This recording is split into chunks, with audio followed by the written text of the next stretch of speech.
యుద్ధంలో దుర్యోధనుని చూచి అర్జునుడు ఇలా ఎత్తి పొడుస్తున్నాడు.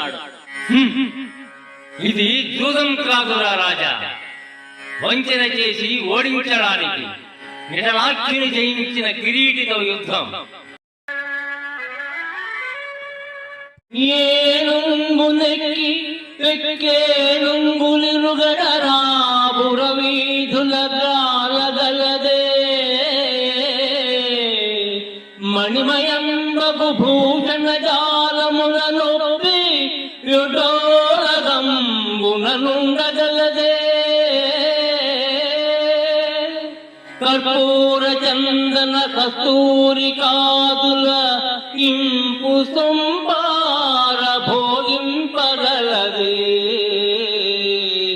అతి మనోహరలగు చతురాంగనలతోడి సంగతి వేడ్కలు సలుపగలదే కయ్యమున నోడిపోయిన కౌరవేంద్ర వినుమునా బుద్ధి మరలి ఈతను విడిచి సుగతి బడయుము తుల్లింత చూరగలదే జూదమిట్టట నాడంగరాదు సుము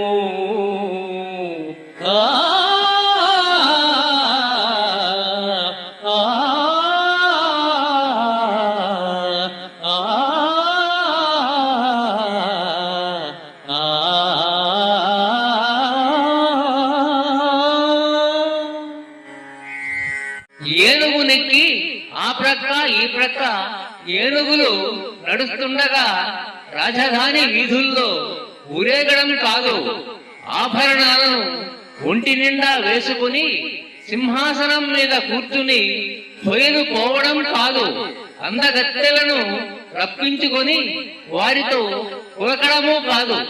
ఇప్పుడు నీ గతి చూసుకో ఏమవుతుందో ఓ రారాజా అంటూ అర్జునుడు దుర్యోధనుని ఎత్తిపొడుస్తున్నాడు. ఈ పద్యంలో జూదం ఇక్కడ ఆడంగా రాదు సుమ్ము అని ఆఖరు పాదం చెప్పడం పద్యంలోని కొసమెరుపు. ఇదే తిక్కన యొక్క నాటకీయత.